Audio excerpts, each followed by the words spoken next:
What up, everybody? I'm your host, JP, and this is my co-host, Josh. Hey, everyone. And welcome back to another episode of the spooky season. FilmBros podcast.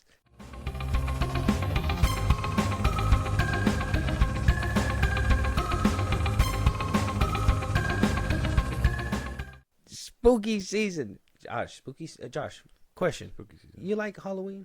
I do. I think, yeah, it's a good You month. like the horror times? Yeah. See, I never thought you did, okay? Because I love horror. Mhm. I love horror movies. I love the genre, right? This is the best time of year for me. I have an excuse for you to watch all kinds of scary horror movies and stuff like that without you having to be like, why do I gotta watch that? It's Halloween. Mm-hmm. You have to watch it. Yeah. So, like, me growing up with it, every single year, I'm excited for this. And knowing that we're making this a yearly thing where we're going to have these spooky season conversations. Yeah. And we're going to go and dive into these older movies and maybe find some hidden gems that people don't really want to go take the time to go look at because maybe somebody on the internet said it's no good. It's no good. But, I mean, you growing up, I remember distinctly, right? And this is the good thing about us here at the Film Bros podcast. We're actually bros, so I can remember a lot of stuff and we can have the nuanced conversation. But, like, you growing up, you weren't a big fan of horror. And it wasn't until, like, last year where I kind of feel like you dipped more into that horror genre where, like, you actually had to sit there and watch the fucking gore go down. This is our, second year doing this. Yeah. Now that you had at least a year to get comfortable and then another, whole year to basically mentally prepare for this season again, where are you at with the excitement? I mean, are you happy to be back? What are you doing? I think I'm still very picky about horror movies, dude. Like, it hasn't changed. Like I'll give more of them a chance, but it has to be, like, an interesting concept. Unless you're like, no, we're going to watch this. And in which case, okay. But if you give me a heads up, like, oh, watch this movie, it's about zombies. Sorry, no. Yeah. Oh, if it's about this, like, that sounds boring, dude. Like I'm very picky about horror, but I think I'm pretty much over, like, unless it's like something that makes you, like, very squeamish or like I gotta turn away for a cool minute. I can say that I'm cool with the genre. I do like this time of month or this time of year, not just for the horror stuff, but the vibes, bro. Like pumpkin spice and all that, like, that's pretty cool stuff. Oh, that was the whitest shit I've heard on this podcast. Why would you? Pumpkin spice and like the flowers, the leaves changing and all that stuff. That's cool. I like that. Leaves changing. I like the vibe. Yeah, leaves changing and stuff. Gets Like colder. Not pumpkin spice. It gets colder. It's nice. Yeah, it's a nice vibe. Yeah, actually, it's have been getting a little colder around here as of lately. So that's obviously a thumbs up. But yes, horror movies as a whole. I mean, we're gonna be doing this every single year. Yeah. If you notice, we don't really talk about horror movies throughout the year unless it's like something that we really need to talk about. But other than that, this is the time of year where we kind of save it. We watch trailers and stuff, but that's about it. Yeah, we'll watch them on our own time. Me personally, I watch Halloween movies all. Yeah, you can watch it year round, but I don't know. I feel like it's out of place. You know what I mean? No, it definitely feels. I feel like I'll watch a bunch of random horror movies throughout the year, but like when Halloween hits, I want those bangers. I want those ones that are like that you'll always remember as a cult classic. You know, Halloween's always one they save for the Halloween month. I'd never watch it out of pocket at a different time. Nightmare on Elm Street, I also feel like that's another one I don't watch outside of Halloween time. Yeah. Sinister. Oh, dude, I love when I have my yearly Sinister watchings because I poop myself every single time. All right, man. We didn't need to know that, but like it helps. I put those. I like those movies, and I've said this before, but I like to put them like in the far reaches of my mind because I like them that much. Evil Dead 2013. Yeah. Well, I just seen that recently. Yeah. But like I put all the good horror movies that I know, like, in the back of my mind because it's like if I think about it, it's gonna ruin the vibe, and then I won't become as scared. You know. So which ones are the ones that you say for Halloween then? Insidious. Like, what are must needs? Insidious is one. Okay. Sinister. I think 2018 Halloween is gonna become one. I do have a yearly watch of Nightmare Before Christmas, and I just had it on my mind. Freddy versus Jason. Okay. I think that one is just that one has to be involved somewhere. You know. Two little nuggets. Ghost Ship always needs to be watched around Halloween time. That one's just a vibe for whatever reason. Yeah. And what's that other one? I just had it too, and it just like slipped my brain. Fright Night. Love Fright Night. Fright Night's a great one. Mm-hmm. Oh, dude, love Fright Night. Okay. The original too, not just the remake, the original. But we'll have a little nugget for that down the road. But today, we're gonna start and kick off the spooky season, this Halloween season, with something a little crazy. I thought we could start off with a controversial film, right? Controversial when it came out. The ending really had people buzzing. I remember when I first seen it, I was like 11, and walking out the theater with other people. I know it was R-rated or whatever, but I had adults that I could go with, so it was great. Yeah.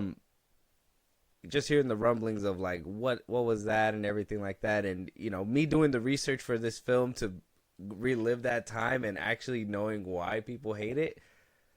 I mean, maybe we could be, maybe you could understand, or maybe you could be on the fence, or you know, maybe we'll get your take out of this one. Okay.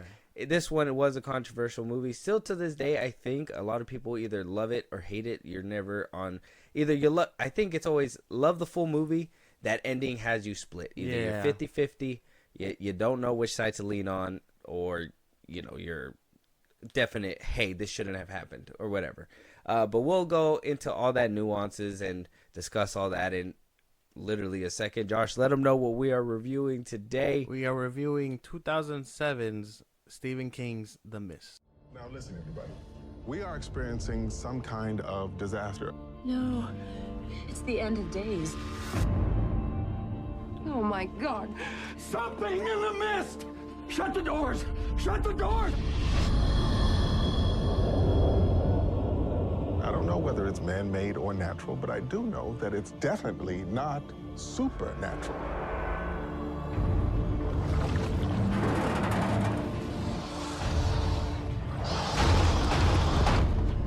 Nobody else heard that sound? What sound? I don't know. Like something was like pressing against the door. But the only way we're gonna help ourselves is to seek rescue. We're going out. You tie this around your waist? Or four. It'll let us know you got at least 300 feet. There's nothing out there. Nothing in the mist. The Mist. Obviously, this one came out in 2007. Very ambitious film. Very, very ambitious film. Yeah. Try to do a lot. It did crazy amounts of work, to be honest. A lot of groundwork for Stephen King. Now, I know the nuances, and you know, we're gonna discuss a little bit about the book and the ending to the book and the changes that they made to the film, from that to the live action adaptation. Stephen King endorsed the ending. Okay, that's one thing that I want to just preface from all this. Yeah, no, from the movie. He loved the ending in the book, but he also loved the ending in the movie, saying that he wishes that he would have thought of it. Oh, okay. So, you know, even Stephen King endorses it, but that's still not a good stamp or label for some people. Yeah. That the ending is still very, very much split down the middle. So, Rotten Tomato score 73%. Popcorn meters at a 65. Yeah, accurate, I guess. Yeah. I kind of feel like Rotten Tomatoes wasn't around this time. But I mean, looking at it now, I think a lot of people probably just ended up finding it a cult classic. I mean, just a little over half. That makes it the majority. But, I mean, 15% over half kind of says a lot. Maybe that little bit is probably in the wrong. We'll have to wait and see it. And, a little fun fact, it came out just a day before my birthday in 2007. So I was technically 10 when it released. And then when I actually watched it, I was 11. So it is what it is. Crazy how time works. Moving on, we do have the director, Frank Darabont, who directed this film. He also co-wrote the script with Stephen King. So Stephen King was attached to this film as well. Like I said, he did endorse it. He even says he wishes that he would have thought of it. So, you know, I want to preface that just to make sure that people know that this is this is something Stephen King even says. So Okay, you yeah. know, so And hold your pitchforks at least to the very end when we give our take. Yeah, apparently he's very vocal about it. So, you know, he hated The Shining, and he really likes this one. I looked it up, and apparently the movie does end a little differently. Yeah, I mean, the book ends differently. yeah, and we'll talk about it right now. Okay. But ready? But this movie, for the most part, they say that it holds true to the adaptation. The book itself is just the ending that is actually tweaked. So that's going to be the bigger topic towards the end of the episode. Thomas Jane plays David Drayton in this film. If you know who Thomas Jane is, he played the Punisher, the original Punisher way back when. Yeah. Marcia Gay Harden was Miss Carmoni. Andre Braugher, R.I.P. to him, played Brent Norton. Laurie Holden as Amanda Dumfrey. Toby Jones as Ollie Weeks. William Sadler as Jim. He looks kind of like a young Gordon Ramsay in this picture. That's so crazy. I never in my years. Jeffrey Demun as Dan Miller. Francis Sternhagen as Irene Repler, and so on and so forth. Actually, looking back at this film, we do have a stacked cast. Melissa McBride as the woman who wanted to go pick up her kids in the film. Yeah. I mean, she was in The Walking Dead, I believe. A lot of people probably missed that because this movie came out all the way in 2007. We also saw Starkiller in this film, which is Sam Witwer, which is a crazy cameo. Crazy. Yeah. Who would have thought? In this day and age. And even held the knife as Starkiller too. Yeah. So, I mean, hopefully that was a little nod. I haven't seen anybody talk about that, so I mean, hopefully. It's pretty cool. Yeah. Cool little nod for some people. Had me in my chair like Leonardo DiCaprio. That was him.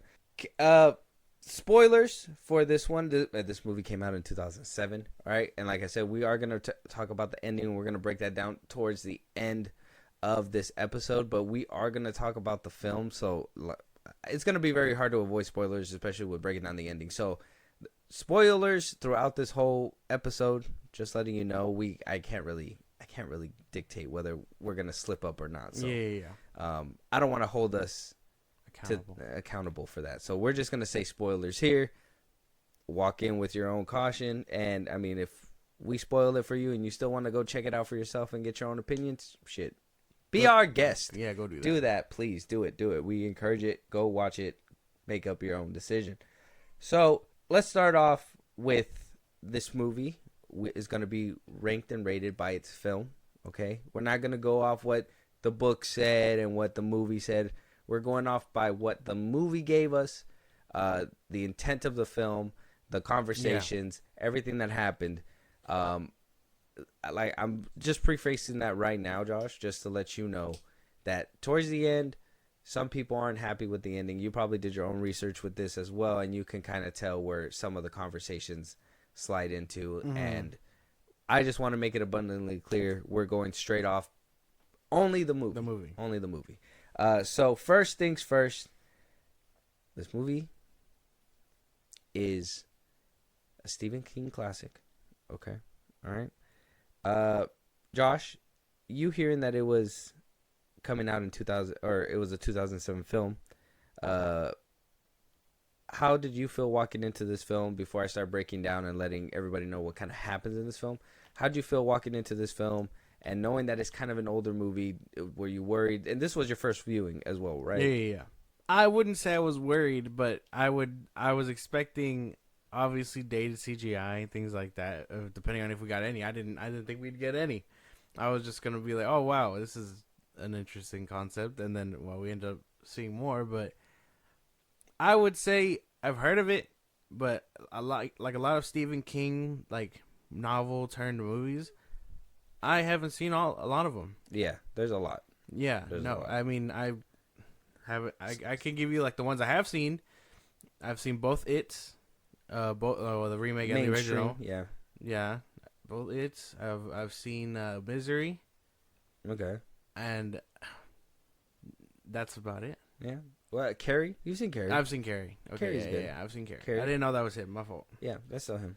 But okay, so I mean, I don't know a lot of his stuff. I know outsourced material. I mean, he called The Flash a good movie. He does give his political takes. Yeah. On He talks Twitter. about a lot of stuff, but I haven't personally seen a lot of it. Like, I haven't seen Cujo, haven't seen The Shining, and I just know he hated it. Shawshank Redemption, saw that one. Stand By Me, The Green Mile, I've seen that one. So, I mean, very, very, like, if they're not mainstream stuff, I guess I haven't seen it. Yeah, basically, and that's fine. Not everybody. I think Stephen King is with any horror, with all the horror genre. I think every single one has like their niches, and Yeah. Stephen King. I mean, I've seen a lot. Like I've seen that Firestarter one, and I've seen the remake of it, the one that came out, and they gave her like a Razzie for and shit like that. Like, Yeah. you know, don't be mean to little girls. Well, she came out in a movie. The one that I heard, the one that I heard was really good, like recently, was the No Sleep one or whatever. Oh, the one with Ewan McGregor. Yeah. Kind of shoots a lot of shots and puts some holes in The Shining that you're just like not ready for. Okay. But I mean, if you're a casual fan, yeah, I guess it would be decent for you, and it'll give you that modern edge to what a classic was, but not without giving it a couple bumps and bruises on this little canon timeline. So that's just up to, you know, some people. I mean, some people take it differently. It just depends. But Stephen King has always been, like you said, just hit or miss, depending. If you like it, you like it. If this was more, a lot of people like to say it's connected in a bigger, larger continuity like the MCU.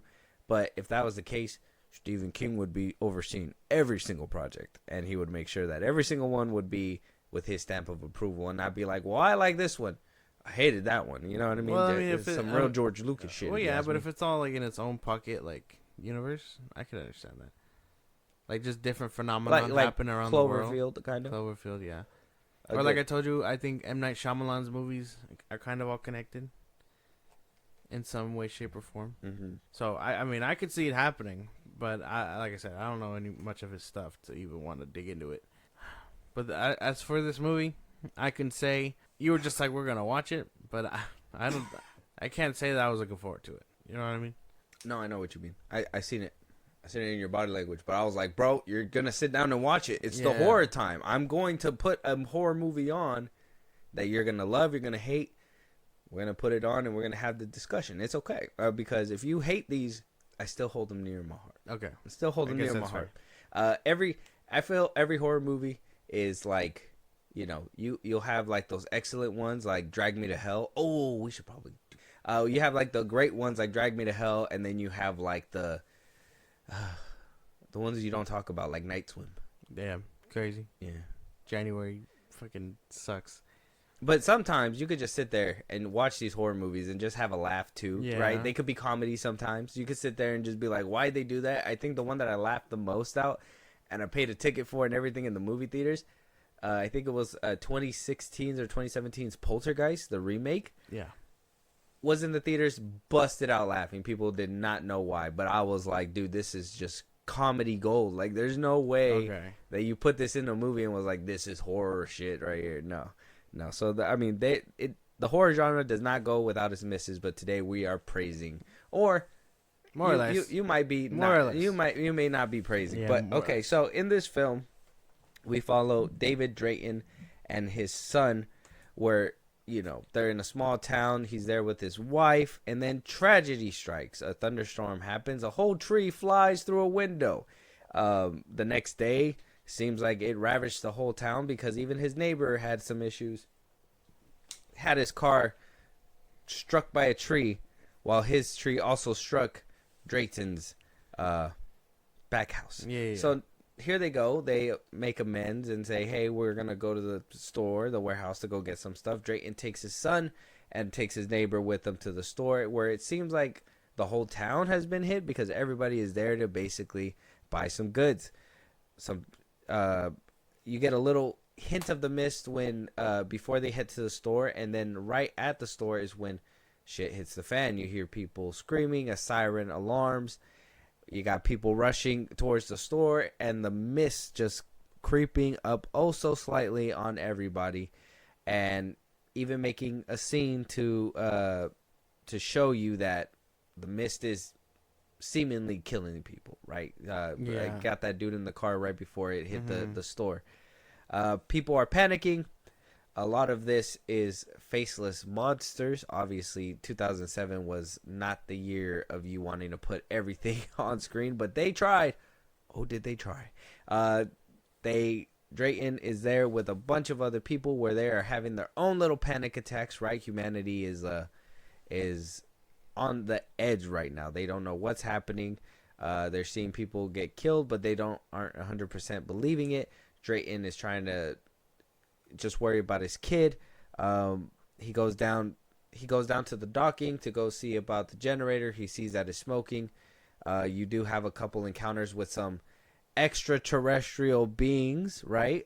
Some crazy shit. A creepy scene with spiders and acid webbing. Yeah, if that kind of pins your intrigue a little bit. Drayton is very much fighting with the people inside of the store. You have a religious nut in there. You have somebody that is a non-believer and refuses to believe. They're 100% in denial to the situation that's happening outside. Obviously, like I said, it is a faceless monster that you do get little glimpses at little monsters. I think in one scene they go full bore and you can see everybody in their full glory because they are inside of the store.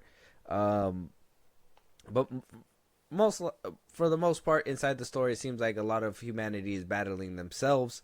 You have the religious person trying to take a hold and say, "Hey, you need to repent. We need to do something different." Drayton is just trying to look out for what's best for his kid, but somehow keeps being put in a leadership position to lead everybody else. Ollie's a fucking gangster, all right? Fucking best shooter in the damn game, all right? He was able to single-handedly body with single shots multiple monsters until he met. Was a cool, tough character. Yeah, until he met his demise, and then you roll down a little bit further where Drayton says, "We can't stay in here." You have a little bit of scuffle. You get a little bit of a revealing moment that this fog and this mist might be from a different dimension, not necessarily from this Earth. Yeah. Kind of some throwaway lines, but at the same time, kind of drives it home that we don't know what's out there. It's just some crazy shit is happening. You don't know. They go off and say, "Hey, it's time for us to get the fuck out of here." They get the fuck out of there. They do their best, not without their own little scuffle, and Ollie again coming through with the clutch, putting religion down really fast with some human tools, and they go and they make their way out. Ollie, R.I.P. Ollie, makes his demise. Sorry, spoiler, like I said. The rest of them head off into the unknown. Drayton tries to go home. Home is no longer there. I mean, what else can you expect? They go off and they drive a little bit further, and this is where everybody seems to derail, because should I say it now or you want to cover the rest? We should just like a band-aid. Yeah, okay. All right, so here we go. The ending, they drive, right? They drive, and then by the end of it, there's no hope. They drive and they drive. The mist is not clearing out. They drove as far as they can until the gas ends. 4 bullets are left in the chamber. There's 5 people in the seat. Drayton and his son is one of them, and he decides to effectively delete all of them, except for Drayton himself. He goes out, and the very first thing he wants to do is, rightfully so, is get eaten up by whatever is out there in the mist. Mm-hmm. And lo and behold, the mist starts beginning to clear up, and military is slowly cleaning up, and you see the evacuation. You see somebody that's earlier in the movie who said, "Hey, I'm getting the fuck on out of here," and yeah, by the end of it, you're left to wonder, what is he going to do? Is he going to kill himself? Or, sorry, scratch that. Is he deleting himself? Is he going to go off here? Is he going to fight in the war? Is it whatever is going to happen? You don't know. By the end of it, it's left there. And we will talk about the ending right now, but that's basically the way that film ends. First things first, we'll go ahead and talk about the characters. So, Josh, Thomas Jane, character, Punisher was in this film. A lot of stat cast that we didn't know. What did you think about the characters? How did you think about the chemistry? How did you feel about overall the people in this film? For the most part, I want to say everyone was okay, doing their own thing. A lot of the characters felt one dimensional. Like you didn't get really anything out of them. Our main dude, we just know he's a father protecting his son. We have a religious nut. We have soldiers. Like they had no depth almost. Like none of these characters. I would say that the dire times forced them to try and be something, but even then, a lot of them just revolted back to default, and we're looking for someone to lead them. But other than that, I mean, that's probably like my best 2 cents. I liked everyone. Everyone to me delivered a performance. I don't think Oscar winning, but good. You know, good enough. Decent. I think one of the things about these like films, I think obviously the ones that shined were Thomas Jane. He had a shine for because he was the one mostly front and center on screen. Andre Braugher, though I do see him later on in his career in Brooklyn Nine-Nine as Captain Holt. Seeing him in this one again after so many years of not seeing him and not even remembering that he was 100% in this film, kind of like fever dream type shit. He gave a pretty good performance in the store. I think everything before that, like in the backyard as a neighbor, I thought it was kind of weird. I thought he kind of gave a weird performance, but in the store, I think he really nailed it and hit it out the park. Jeffrey Dunham, he's been in multiple films, Stephen King films. Like he was in the Green Mile. He was one of the cops there. He does a lot of work within the Stephen King universe. So I honestly don't feel like he really misses. And yeah, everybody else, like I even said too during the film, I was like, oh wow, Sam Witwer is not really getting any lines in this film until he absolutely needed to, right? Yeah. As soon as he got his lines, that's when shit started going sideways in his life. So you were just like, oh well, you know. Now we know we don't talk. Yeah, exactly, because then different shit happens. I would say the ones that gave the performance had to be Thomas Jane and probably Laurie Holden as Amanda. She was the one, the blonde, by the end of the film. So I think they did a good job. And honestly, the religious lady too. I think she did a phenomenal job. I think she did great. Even that whole scene where like she was with Whitmer, I think she did great too. Everybody else, I think they were one dimensional. They weren't really. They were the masses. You know what I mean? They were just They didn't even care what the fuck happened. They just wanted to look to somebody to lead. They didn't know. They didn't have no decision. If somebody said don't go outside because it's death, the rest of them were gonna stay. Yeah. You know what I mean? So I really expect too much out of them, but I would say at least those four, five, those were good. Yeah, man. I don't know. I want to say that a good chunk of them just. The hillbillies, like the kid, like we're fine. The kid and the two that were downstairs. I think one of them we seen in multiple. David Jensen as Myron. Yeah, we seen him in multiple other movies as kind of like that side character, and I think he did a decent job. But like the other two rednecks that were just really there, even the kid, like they were just like whatever. There was a few of them that had some shaky performances, but I would say, I mean. But I don't know if that's because of the story or if that's just because, oh man, this is what we got, you know? And I would prefer that. I think the money that showed you, like, the money went mostly to the. Yeah, and at least if the story was good, it would have been like, the story's good, but these characters suck. Wait, what? What'd you say towards the end there? That at least the story's good, at least that the story's good, but the characters suck, because that's what I got from this movie. So you didn't care about Drayden? Not really. I think once they get stuck into the thing, yeah, this is like your community and stuff, and a lot of it is like, oh, well, we know each other, but not really. You're just trapped in here with your neighbor, but you don't really know your neighbor. Exactly. But then it's kind of like none of them were really like painting that picture, and then when they started ganging up on each other. That's when they were like, "What do you mean? You know me. I'm him. I'm this guy. I'm in the community. This and that." That's not true because even the religious nut, when she was there, she was like, you know, oh, that's death and everything like that. And then you could tell, like in the film in the beginning, like nobody wanted to agree with her.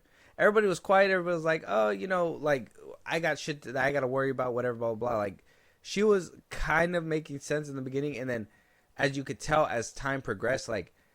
She didn't even need to speak anymore. Everybody around her was like, yeah, that's bad. We know that's bad. Yeah. That's like mob mentality, not out yeah, of any personal but choice. the main pieces that were causing the mob mentality were at least there, and were pushing that and that narrative. But you could see as the time went on that like that those few were actually the main pieces on the board that were turning the tide. You had factions within there, right? You had the little bit of people that were like, nah, fuck that, nothing's happening, we're leaving. Yeah. What happened to them? You had the other ones that were like, that could be swayed anywhere. You even seen that with the hillbilly dude. Like by the end of it, he was with the religious lady. Yeah. So like, I would say at least for the most part, the people that needed to do something, they did something. But the rest of them, it was meant for them to be sheep. Yeah, but man, that doesn't make for anything interesting outside of like mob mentality and story. That makes everything to be interesting because then you get the nuances of like, all we know about it's not mob mentality if it's survival. It's not necessarily like they're going up against anybody. They're just doing what's best for them that they think is going to be the better option of survival. And that I think that's when you get the most interesting stories. I think that the whole direction too with I think the monsters are kind of like characters in this one, or the Mist is, because the Mist being kind of faceless to a certain extent. Like, yeah, you would get those like, which I personally don't think in the film they needed, were like actually showing the monsters like full on frontal. The spider ones were just kind of like a little creepy. Yeah. But I would say like even the Mist, it being faceless, kind of helped with that tension when it came down to the people inside of the store, because you were able to get that extra, like, what's happening out there. Like, even though you got physical proof and them still not believing it, shows you the kind of people, the way that people are in reality. That, you know, you could show it straight to their face, but they're still not going to believe you if they choose not to believe you. It's a very like what you're nuanced take. Well, I don't know, because what you're talking about sounds more like story to me. You know what I mean? Outside of the characters brought that story to life. You wouldn't be able to have that story without the characters showing you that emotion and that different circumstances. They're flat as paper, bro. The only ones that we know about are the two that we get in the beginning. We got the family, and then we get Andrew Brauer's character. Andre Brauer's character. Sorry, what was his name? Brent. We get that. We know that he's an out-of-towner. He doesn't know much. He's been talking about cutting down a tree. He's basically his neighbor's pain in the ass. And then we get David, Brent, and his family. We don't know anything about the wife. We know that he's a painter. Cool stuff. I like seeing the call to the thing and all that. That was cool. But I mean, he's just a painter. I mean, the little boy's a little boy, so I mean, you can't really do him dirty like that. But I mean, nothing interesting. Hey, bro, no soccer today. Like, nothing. The story kind of just flows through because, and forces them into a box for the story to play out. Spider-Man just gets bit by a spider so the story could play out.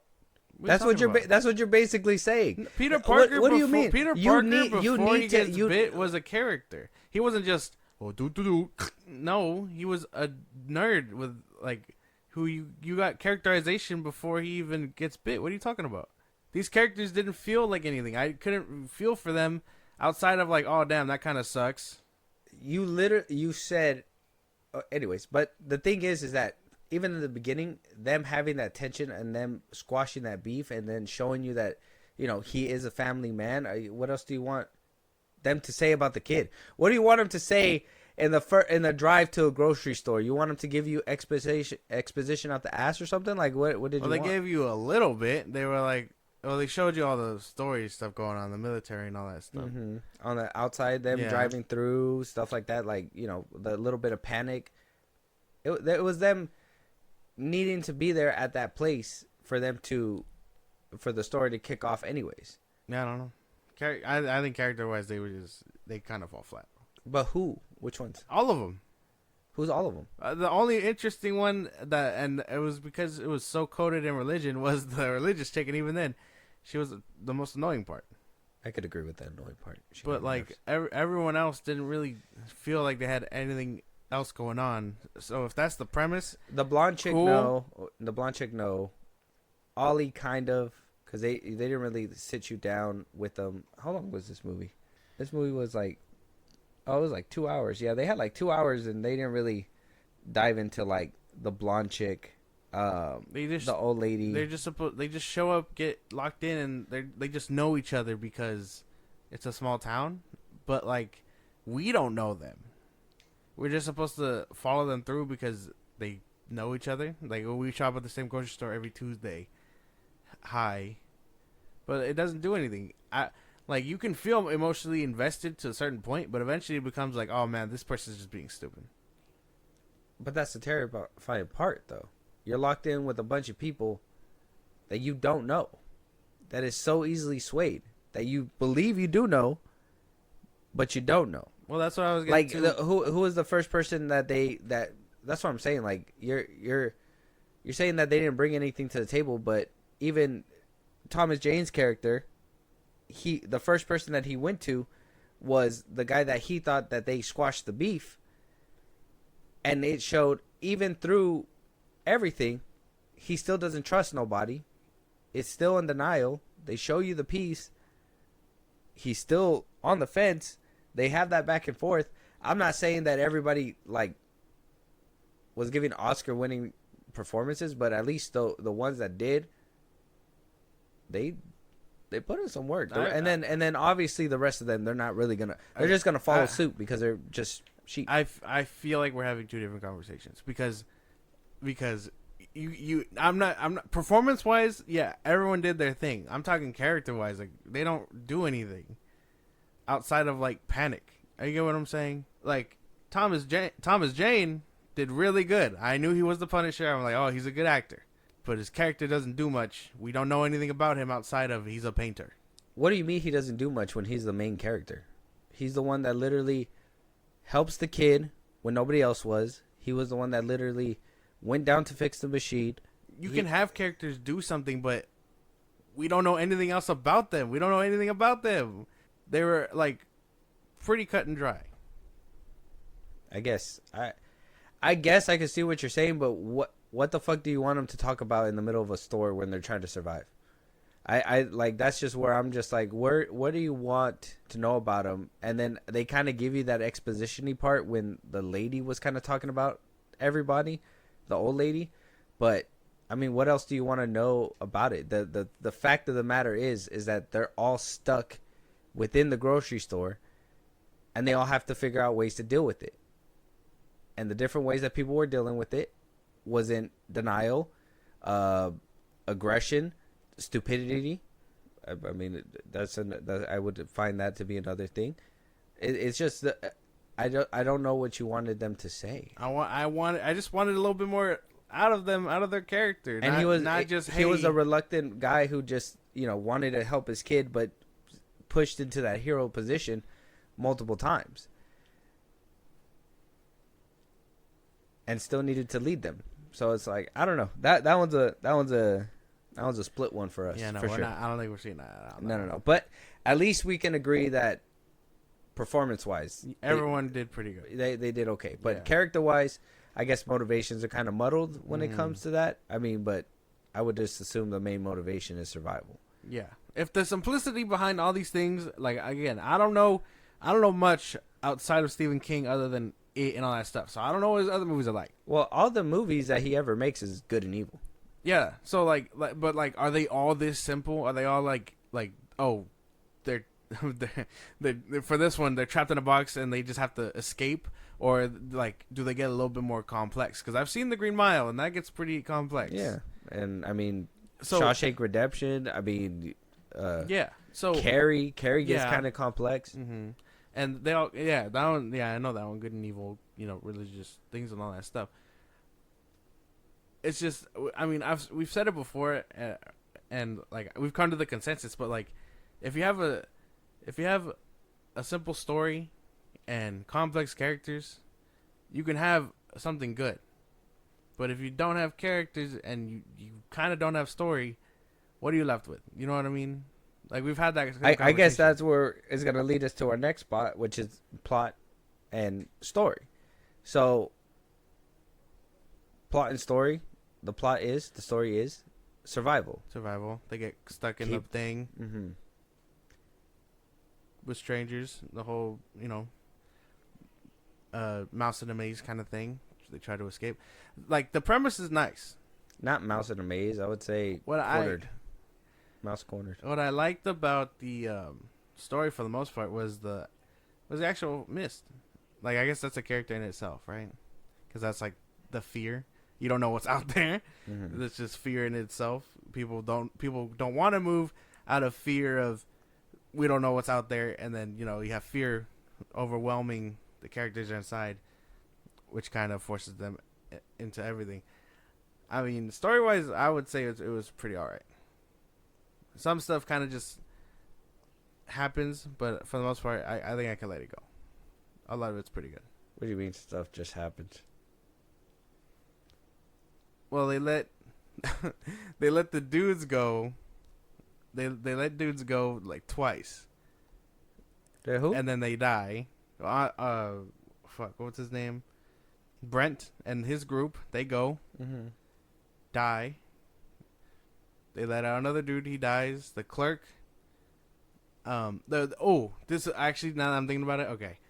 The dude, where he pulls him in, he's like, "Oh, I saw tentacles or whatever." This is like right at the beginning, where he's like, "I saw tentacles," and the dude's like, "You sound ridiculous." Like him and the farmer for some reason. I'm assuming he was a farmer, but the old guy, he was like, "You're ridiculous. You keep talking to me like this, I'm gonna hit you," and this and that. And then it takes seeing to believe in, and it's like, nah, man. I feel like that just, if we would have gotten it a little bit sooner, it probably would have been fine. But no, a lot of that stuff just happened. Like, why did the bug not bite the religious chick? I don't know. I'm assuming because she was steady. Because she stood still. And then that kind of reinforced her God complex. So it played like into the story too. I mean, yeah, that was a little. That part I found interesting. That like that experience took everyone to be like, she's the Messiah. Oh, like, but like before that, the bug choosing not to do her in like that, or anyone like tell her to shut the fuck up first. It was a little weird. I don't know. I feel like, why would it be weird if you think that somebody's a fucking crazy nut job? You're not gonna believe them. Just tell her to shut up. Be like, hey, we got bigger shit going on already. Well, that's why I'm telling you in the beginning. You had nobody siding with her at all, agreeing with her, but nobody saying anything. And then towards the end, you got people speaking for her. I like the premise. I do like the story for the most part. I guess that's what it all boils down to. What'd you think? Story? I think the story was great in this one. I think the survival instinct, them having to be put in that situation. Obviously, different minds cause for different things. You have the military men in one spot who know something's up but refuse to even want to help. Yeah. I mean, throughout the story, you're kind of wondering why they're so reluctant to even do anything, why they're so frazzled. They just don't, they don't get it. And, towards the end, you start piecing it together like, holy shit, they knew something. They knew something this whole time. The religious person, obviously, like I said, her character played a direct part in the story, so I really like that, her arc within the film. Drayton being the father and basically trying to be the guy of reason, with a sane head, just trying to get home and trying to stay alive, where everybody else don't know. And then you have, obviously, like I said, the sheep, like Ollie. I think Jeffrey Denman and Laurie Holden were kind of playing that part of, the sheep as well. Like, hey, we're just looking to survive. Yeah. You look like you're making the most sense. We're following you, right? And you had the two employees as well, or whatever. And then eventually, as tides were rolling, those numbers were thinner, and other people were like, "No, this is the best way to go. This is the best course of action." Yada yada yada. So, I think the story bounced well with the way the characters were going. I do think the story dragged a little bit when they wanted to show like those big instances of like full on bug and fighting and all that. Even though you got some cool stuff like that scene where you find out that the cop was taken this whole time as well, and then spiders or whatever. Like that was a nice little callback to the beginning. Same thing. I think even the ending too. I think at one point you can kind of forget that he even had a wife, and so for him to go back and see her the way that she was, I think that kind of plays like a full circle moment into in the story as well. So I don't know. I think the story simple because it's just a simple tale of like what happens when you put a bunch of different minds into a pot and crank the fire up and tell them to escape. Like at that point, what kind of rationalization will people be making? And honestly, I think a lot of people would be acting exactly that way. Like, you'd have people who would follow the strongest person. Yeah. You'll have people that would follow, the one that's going to, even they've accepted death, so they're going to follow the person that's going to get them into heaven's gates, right? So it's like, you have those different factions, and then it's just having all that to like deal with. It makes an interesting story for me. Okay, I get what you're saying. I don't have anything to I guess I don't have much to rebuttal because it's like, different. It is a simple story. That's what. There's not much for me to be like, oh, you're crazy, because it's like the complexities come from the characters. No. Not really. Yes. The story forces them to do stuff. Religious person. I just named it. Religious person. I told you I like that aspect. Yeah. You have the Drayton, right? Drayton, him being the kind of like the sane one within the group. You have the military men on the side, which you kind of seen their outcome and the way that they kind of ended up. So it's like, I don't know. It's hard having. I like the concept. I like the concept. I like the concept of the fear just being too much for them to handle, and so they're stuck. I think that like deer in headlights. You know what I mean? Yeah. Like I was vibing with that for the most part. As for unnecessary like scenes and stuff, I will say it did kind of drag on. Yeah, there was. And I don't know if that was to pander toward the ending or not. Because, I mean, like, I don't need... that whole bug sequence, as cool as they are, like, I do... Like, we'll get touching the CGI and stuff. I like the way they look, but we didn't need half of that. No, and then there's a lot of throwaways, too. Like, that whole scene where they were about to get busy in that locker room, and she was like, no, I think... you could have cut that out, and you could have kind of placed... Instead of giving him no lines throughout the whole movie, like, you could have see her at the register and have them have a conversation like, hey... I haven't seen you since so long, you know what I mean? The little thing that would have went a long way, so when they would have met in the locker room, they didn't need to have that whole intimate moment to kind of nail it in, like, they actually like each other, and then, eventually get to that point where it's like, that whatever happens to them. And it's like, you could have laid it out a little bit easier where it would have hit a little bit harder, and instead it kind of felt like they threw them in there because it's time to put them in the ringer, so you got to make them feel for these characters and then put them in there. So there was a few scenes that I was like, probably you don't do stuff like that, but for the most part, I will say, I think, them going to the pharmacy, there was a few things that could have probably not happened. But it did. So yeah, there's I would say I can agree with you there. Dude, the last dude that kind of bites the dust before they go into the car didn't need to happen. Ollie? Yeah. He didn't have to go. I understand it probably fit the scenario for the ending. Like, we'll write him off getting eaten and stuff, but I don't think it had to happen. No, and for the thing to just grab one and not the rest of them, it was kind of like, yeah, and I feel like that was their big money shot, like I thought that was pretty cool. It was like this big old like crab looking creature, so I mean that was pretty cool, but I'm pretty sure they were like, that's the money shot. Yeah, or maybe that ending too, where like you see that big ass monster kind of. That was cool. That's what I mean. I like the monsters. I mean, if we're touching up on like CGI stuff, CGI is terrible, but I like the designs. Yeah, in the mist they look a lot better than up close and personal, like the spiders and stuff that you got. But like the one that was walking, it did look pretty like cool. it was like a mammoth thing. Yeah, that looked cool.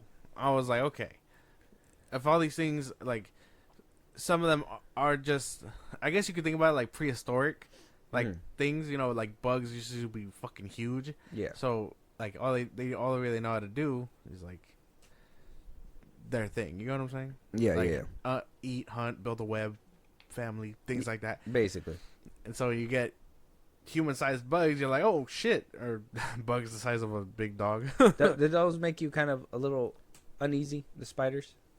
A little bit, because I was like, oh man, that's gross. The acid webbing too. Mm-hmm. I'm like, what the fuck? Then how are you building webs? They don't burn themselves. They like xenomorphs. You can't burn yourself. Yeah, but if a single strand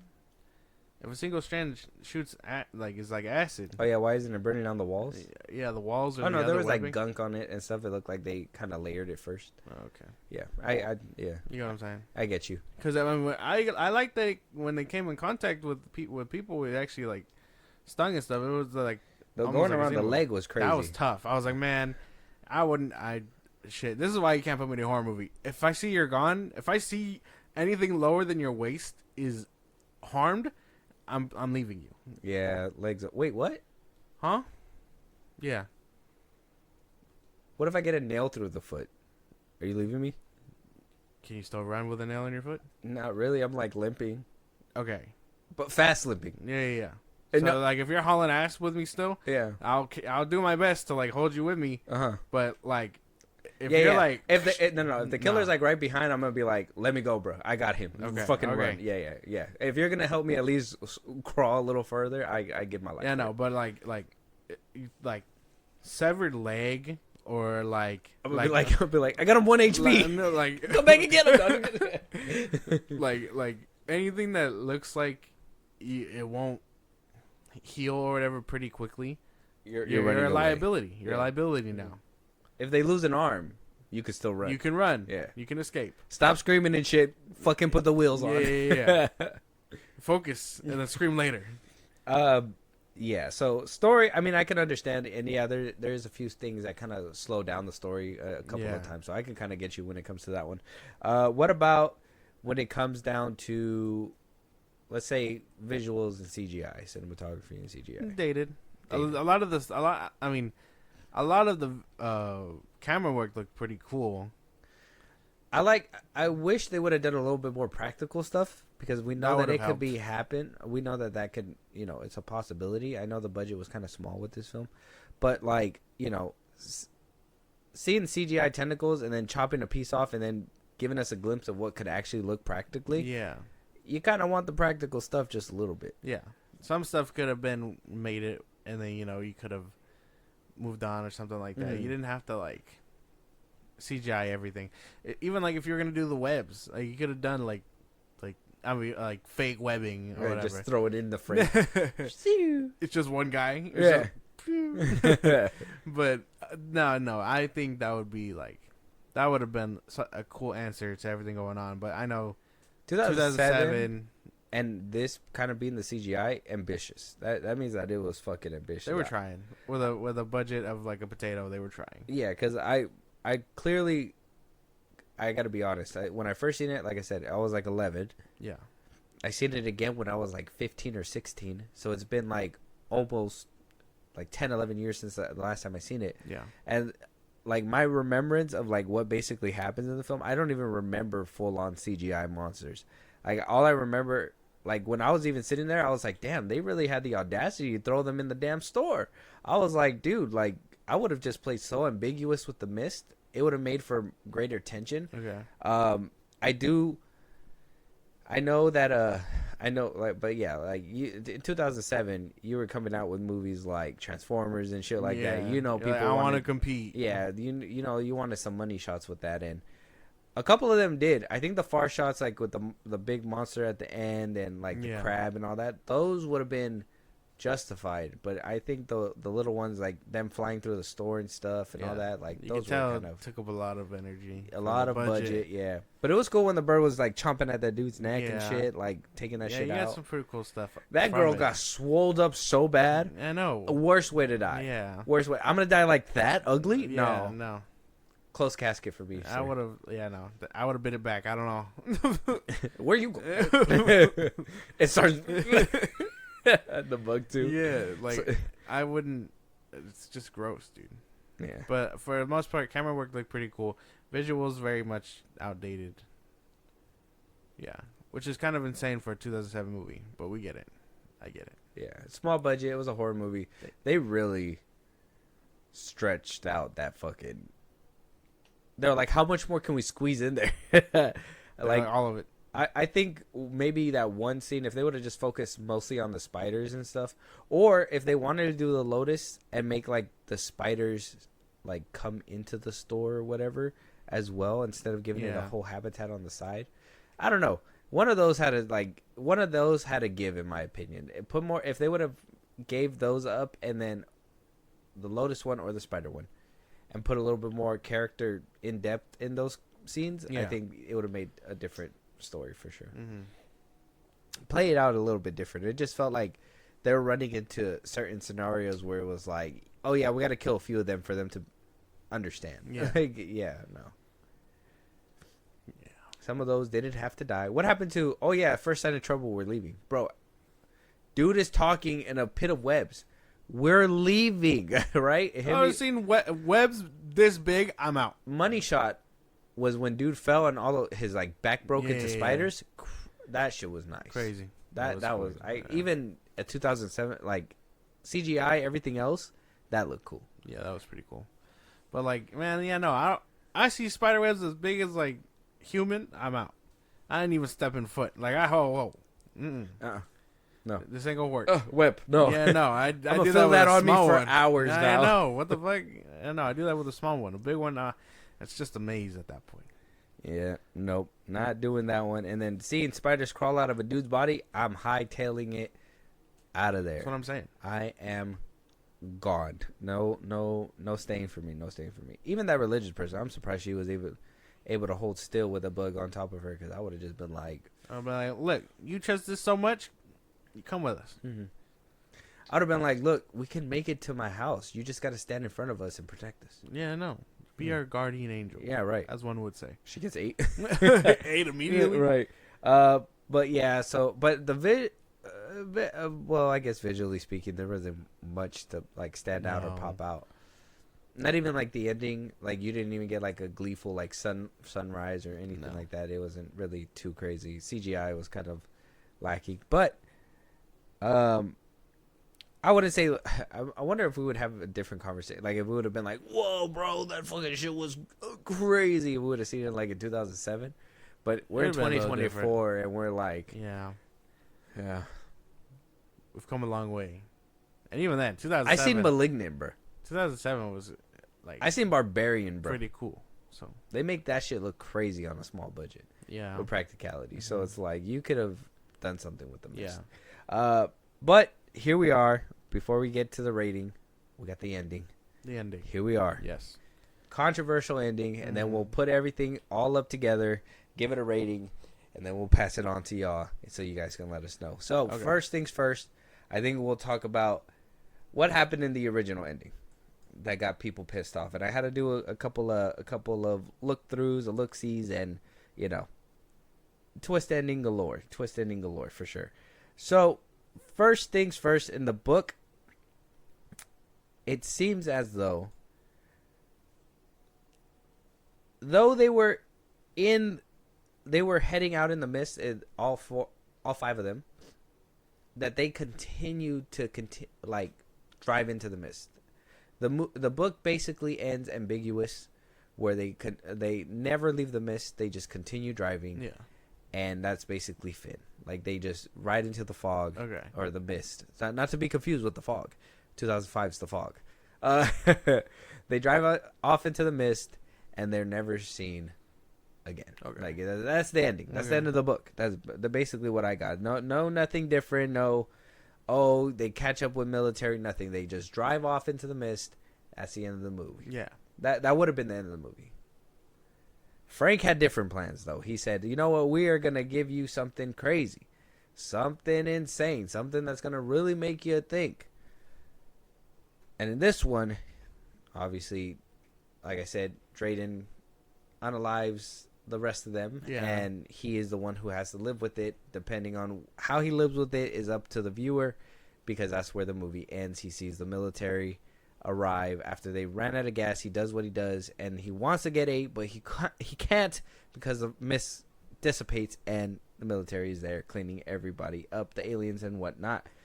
I mean, Josh, your take on the ending? What did you feel? Man, tragic. And while I do like it, I don't know. I think for the movie that it was telling, and for sake of like runtime and avoiding dragging on, it probably should have ended with them just going into the fog. But I do like the ending. It's tragic. It really puts it into perspective. I know we joked about it because now he's just has to explain that he shot up 4 people for nothing. Yeah.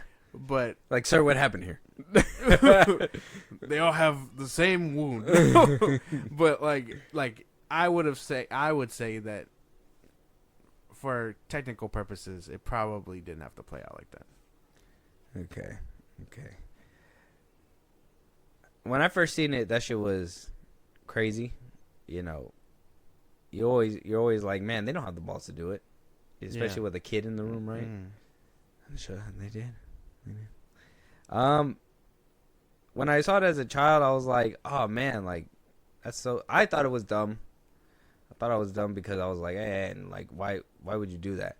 But then I grew up a little bit, right? And when I seen it about 10 years ago, I understood the message then. I was like, okay, when you lose all hope, what do you do? Yeah. Right? When you're at that point, what do? You promised your son the monsters weren't going to get you. Like, what can you have done besides that? Wait a couple minutes.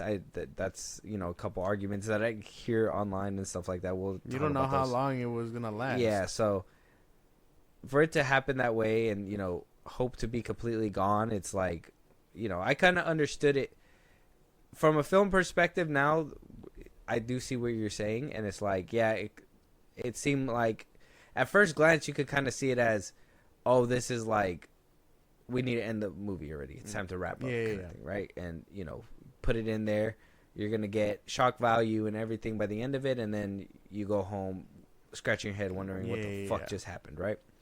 And that's how it left a lot of people, right? It left a lot of people. We have right here an article, right, from Inverse, and I'm gonna tell you what their take was, and I'm gonna give you a couple other reviews here that with people's other takes. They give this film 1 star and what their gripes are when it comes to this film. Okay. So the ending here from the Inverse article says, "The Mist is a pretty solid movie. The ending is irony porn. It's cheap, unearned tragedy. It's perfect comedic timing without meaning to be. It's a mid-level Twilight Zone twist without following a movie that didn't need it. The ending is really all that anyone remembers from The Mist. Is such a brutally contrived, improbability-timed series of events that you didn't really get a moment to appreciate David's loss or anything that came before it. Rather than focus on the tragedy, you focus on how close he was to avoiding it. All they had to do was sit there. David fucks up so perfectly by not waiting 120 seconds before committing a triple homicide." Yeah? And the misguided name of mercy, if you're shocked, it's not because of the deaths. It's because of the ironies for irony's sake. It says, when Carol, which was the lady that left the store in the beginning, is safe with the sounds of the kids in the military convoy, are we really supposed to think that David should have ventured out into the fog with her at the beginning of the movie? Is he being punished for this hubris? Was the lesson patience is a virtue, so don't shoot your son in the face? Maybe, but that's what they're going for. They failed, and ultimately the message the Mist conveys with its ending is LOL, sucks to be you, dude. Damn. So basic and so just fucked up, in my opinion. Harsh. But here comes another one where it says, the ending ruined the whole movie. I regretted watching it when I saw the ending because it made me so angry that the crazy people would be saved and not actually the same. Also, the way they portrayed Christianity as demonic or satanic is stupid, and it's nothing like that. As a Christian, it's very offensive.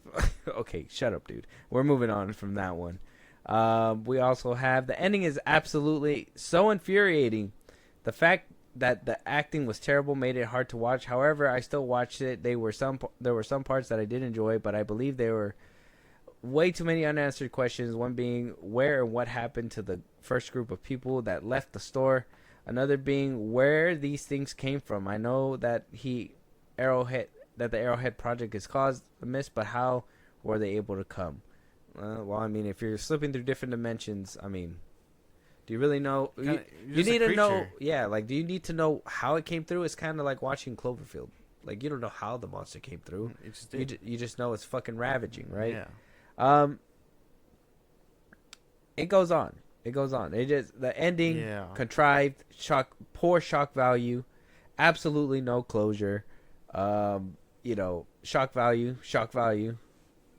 Felt like a director's cut of a bad movie. Is like, holy shit, bro. Like, what are we doing here? Like, why are we so aggressive towards the ending? So this is what I mean. And when I first told you, I said, hey, man, the ending is very controversial. Okay. Everybody has been very vocal about the ending of this film.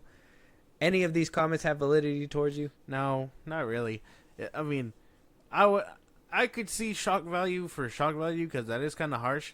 But, like, if I really wanted my own ending outside of the two, blow it, like this is going to sound kind of crazy. But if he's going to end up killing him, should have just had the fog stay. Have the what stay? Not the fog, the mist. Oh, have the mist stay. Yeah. Get it fucking right. Not to get confused. Have the mist stay a little bit. Yeah. No, like do it. Have him like cry and then fade to black, or something. You didn't have to do all that and then him almost get eaten and then boom tank. Like, I don't know if shock value for shock value's sake is like the extreme end, but yeah, no, I feel like there's probably like more than one way to go about it, and Stephen King was just like, I like this, let's do it. Still thinking about it.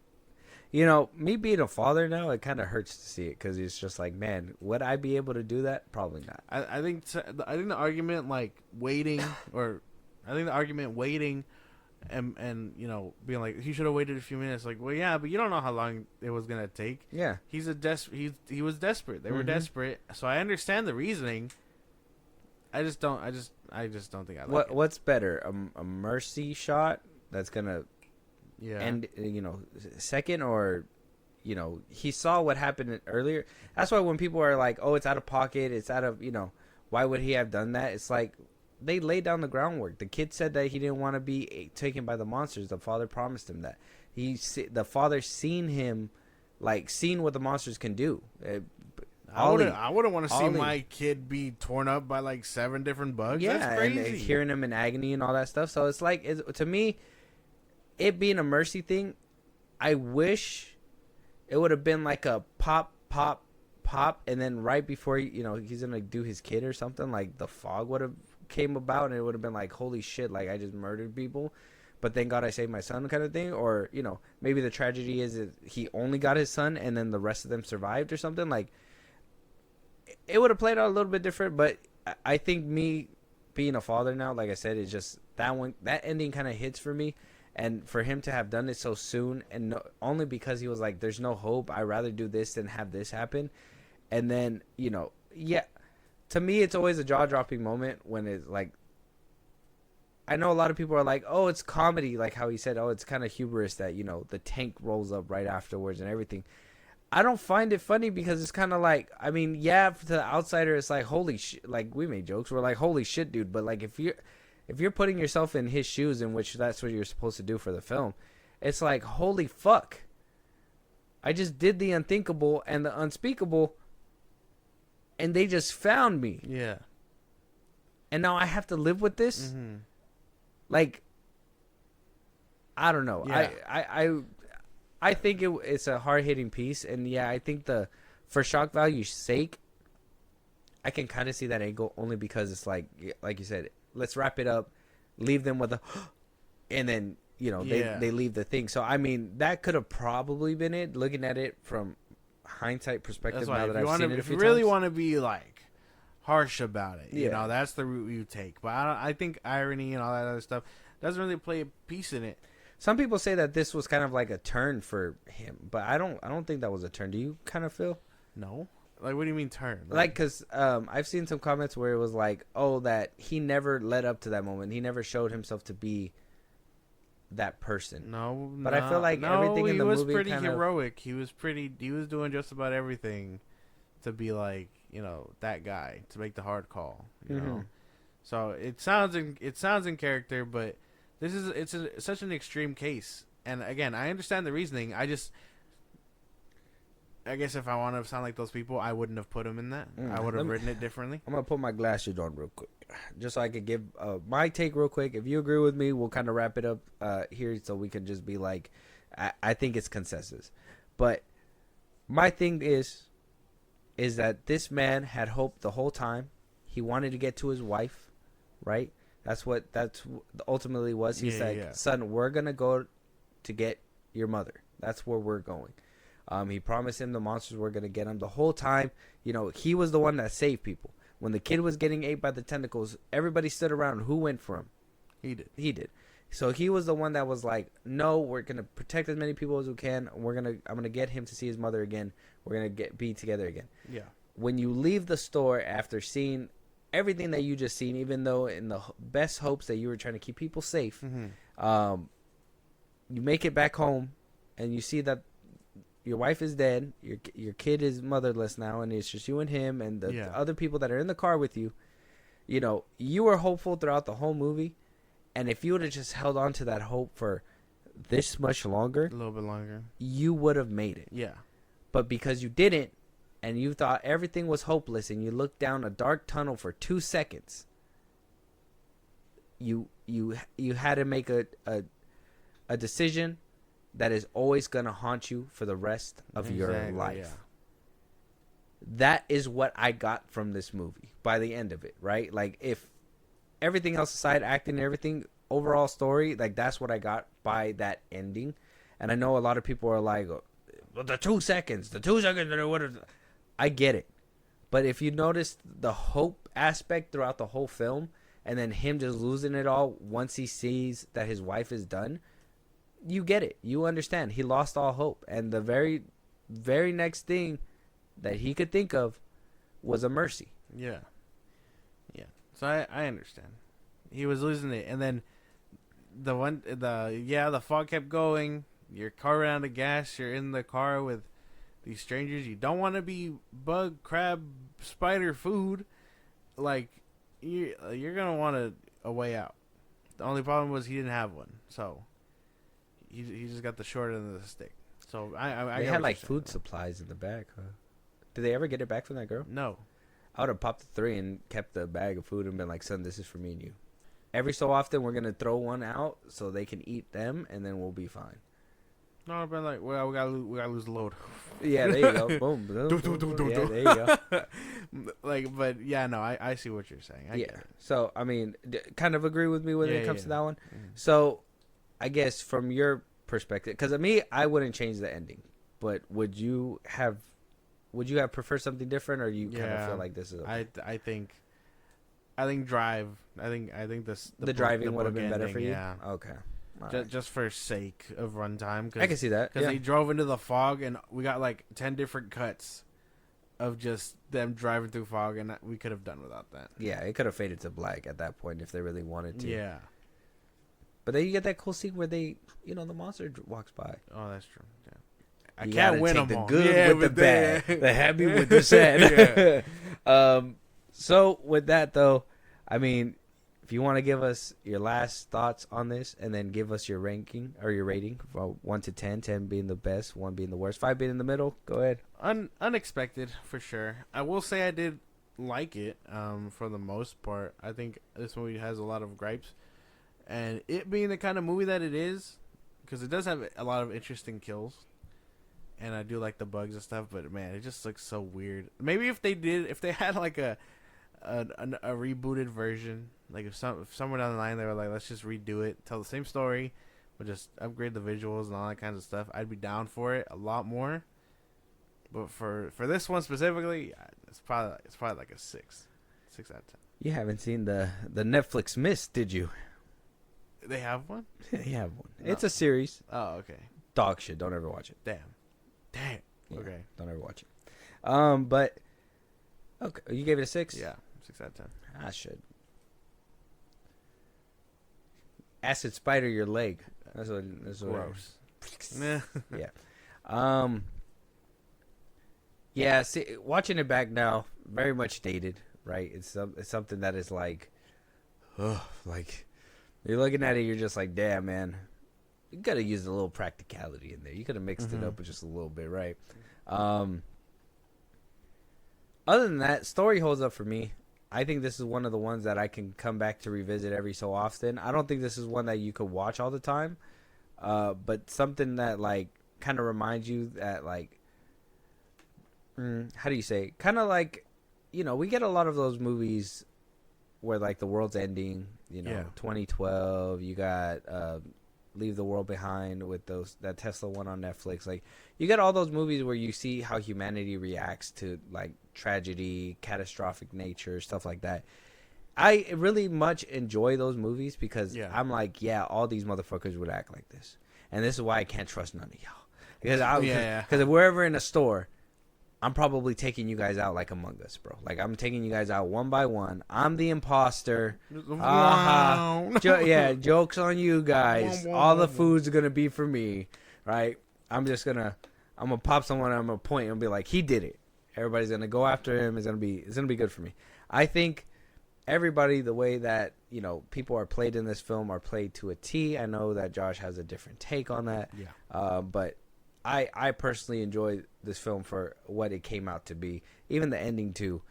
Me being older too gives me a lot more appreciation for it as well. Some comments can be harsh. A few of them were harsh, like shock value and whatnot. And I can't agree with Josh when he does say that like it could have cut off with them just driving into the fog, and it probably would have given the same illusion, right? Like they just are forever gonna drive, and eventually they're gonna run out of gas and die. Like that's just basically what the consensus would be. I give this movie a solid 7.5. Oh, okay. Not bad. 7.5, yeah. It's a classic. I think the 0.5 is for Stephen King endorsing the ending there. Shout out to Stephen. Wait, he endorsed The Flash too. Maybe not all takes are good from him, but this one for sure. I think I'm agreeing with this one. 7.5 because I think this film does what it's intended, and my understanding by the end of it is that hope is a powerful thing. Yeah. Once hope is gone, you turn into your primitive state, which is fight or flight, right? And it was a nice sentiment. It was nice to see it. It was cool. It's a cool little movie to watch once in a while. Like I said, not all the time, not every time viewing, but great way to start off this spooky season, in my opinion. Let us know what you guys think, though. Check out the movie. Have you seen it already? If you did, let us know your guys' thoughts. Did you like the ending? Were the characters crazy? Did you like seeing the Punisher? I mean, he did grab a comic book. Wasn't the Punisher comic book? I think it was like Hellboy or something. Yeah, right? It looked pretty cool. There's a lot of cool little nuggets in here. A lot of where horror's roots came from in this movie. There's a lot of experimental, very big, like let's go ahead and try to make this movie an event type shit, kind of like Cloverfield did back in the day and whatnot. So you could see the little breadcrumbs and beginnings of this early or late 2000s movie, and then you get onto the 2010s and whatnot. Let us know you guys' thoughts. Any movies you guys want us to review, any topics, come on, spooky season's here. If you want to hear us do another spooky movie, we'll be happy to add it into a slot over the topical ones if you guys want it so bad. So let us know for the spooky season, and for the Christmas season is going to be coming up too. What kind of Christmas movies you guys want us to be talking about, all that stuff, even though I already know. I know what you guys do. You guys go Halloween, Christmas. Hate that shit. Thanksgiving's right there, right next to my birthday. But I hate when that happens. So we're I'm just looking ahead though. But let us know what you guys think. Josh, let them know where they can do all that kind of stuff and hit us up and talk to us and yada yada yada. Twitter, TikTok, Instagram at FilmBros Podcast. We post our episodes are up. You can hit us up there for any news or movies you want us to cover. Buzzsprout, links in the bios of social I just gave you. So like Patreon, subscribe to help the show grow. We'd greatly appreciate it. You can listen to us anywhere you get your podcast, at FilmBros Podcast, Spotify, YouTube Music, Apple Podcasts, we're in a bunch of places. Again, wherever you get your podcasts. Be part of the conversation, Twitch at FilmBros Podcast, and when it's all said and done, subscribe to our YouTube at FilmBros Podcast. Yes, and whoa, PSA real quick before we wrap it up, letting you guys know, we are now in October. By the time you guys hear this, we are now in October. We are cutting back from 3 episodes to 2 episodes. We are basically leaving the PSA up until this point. This is going to be the last PSA when it comes to that. Make sure you hit the notification bell so you guys know when we're dropping. It's going to be Mondays and Fridays, right, Josh? Mondays and Fridays. Mondays and Fridays. We're going to be focusing on a little bit more on our production side, our YouTube videos and whatnot, and we're going to be making more videos and putting them out for you guys, loading up a little bit more so we can ensure that even if hiccups happen within our lives, we're going to be able to have episodes for you guys always. So with that, obviously, like I said, hit the notification bell. Make sure that you guys let us know what you guys want to hear so we can make it more audience specific. So if you guys want a certain movie instead of a topical one, we're willing to do that. We just need some time so we can do that and give it to you guys whenever we can. We will talk to you guys on the next one.